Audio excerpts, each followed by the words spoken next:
हाय दोस्तों, मैं डॉक्टर परशुराम सिंह। आइए दोस्तों, आज बात करते हैं सोराइसिस पे।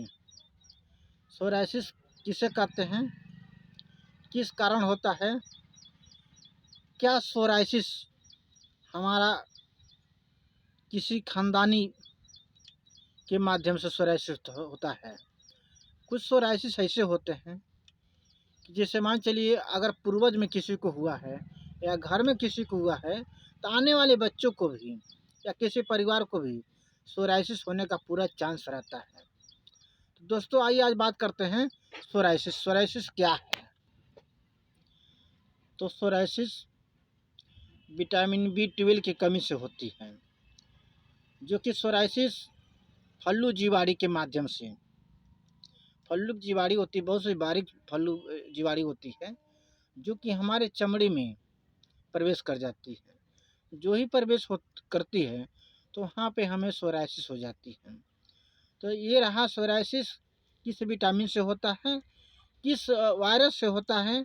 तो सोराइसिस कहाँ कहाँ पे होता है दोस्तों? सोराइसिस सर में भी हो सकता है, गर्दन पे भी हो सकता है, गला पे भी हो सकता है, हाथ की तलहटी में भी हो सकता है, नाखून में भी हो सकता है, पैर में भी हो सकता है, पेट में भी हो सकता है, कमर पे भी हो सकता है, कुल्हा पे भी हो सकता है। दोस्तों, लिंग पे भी हो सकता है। सोराइसिस ये कि नहीं है कहाँ पे हो जाए, कहीं भी हो सकता है। ये जहाँ भी फल्लू जीवाणु जो है, वायरस है, वो हमारे शरीर में प्रवेश कर जाएंगे, उसके माध्यम से, ये फल्लू जीवाणु के माध्यम से सोराइसिस हो जाती है। तो दोस्तों, सोराइसिस को समाप्त करने के लिए तो किसी भी प्रकार का खान पान पे विशेष ध्यान देना है। मीट मछली, मुर्गा, दही, एलर्जी से संबंधित कोहड़ा, बैगन, ये जो एलर्जिकल जो सामान होती है, इसको बंद करना है।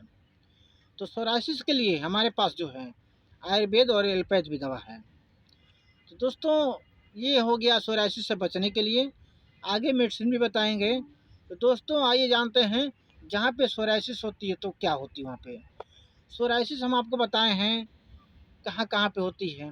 ये जब सोराइसिस होती है तो वहाँ की जो चमड़ी होती है, वायरस अंदर से, उसके अंदर से आयरन, कैल्शियम, जिंक, ये सब जो है चमड़ी के अंदर से जो हमारे पाया जाता है, ये वायरस होता है, ये चमड़ी के अंदर से खा जाता है। खा जाने के बाद से वो चमड़ी बिल्कुल शुष्क हो जाती है, पतली हो जाती है। पतली होने के बाद से एक पतली से लेयर हो जाती है। लेयर हो जाने के बाद से उसके अंदर से मालूम पड़ता है उसमें जान नहीं है। खुजलीपन शुरू हो जाता है, खुजलाते हैं, चमड़ी छूट जाती है।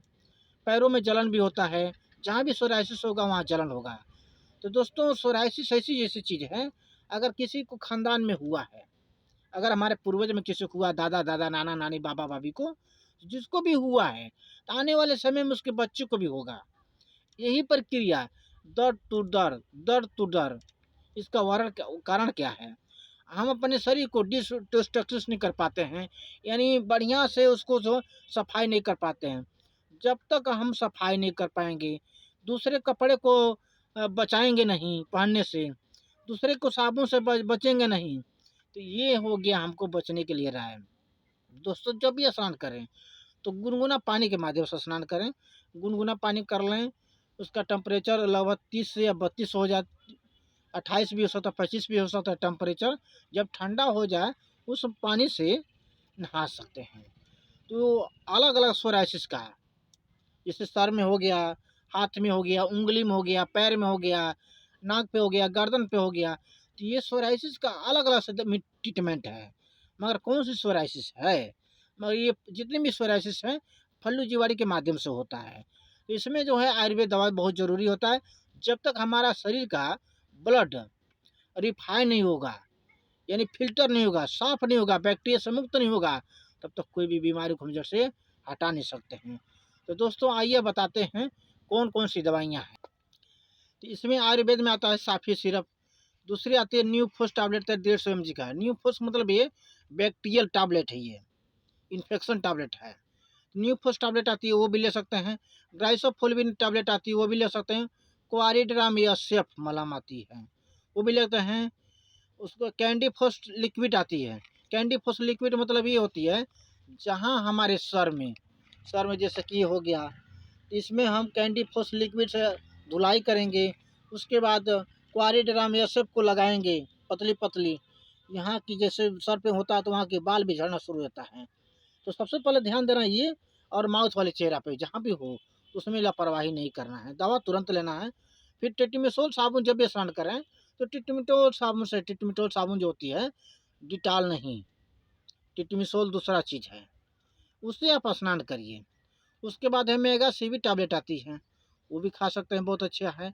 सिट्रीजिन टैबलेट आती है खुजली के लिए, वो भी खा सकते हैं। एल्बेंडाजोल टैबलेट है। दोस्तों जितने भी हम दवा बताए हैं, अगर इस सब को एक साथ चलाते हैं तो आपको कोई साइड इफेक्ट नहीं है। फर्क ये है कितना दिन तक चलाना है, ऐसी बीमारियां हैं कितना दिन से है। तो दोस्तों अगर कितना हो असाध्य बीमारी हो खुजली से संबंधित, तो जब तक हम साफी सिरप नहीं पियेंगे तब तो हमको जड़ से आराम नहीं मिलेगा। तो आयुर्वेद सिरप जो है साफी, हमको 1 से 2 या 3 फाइल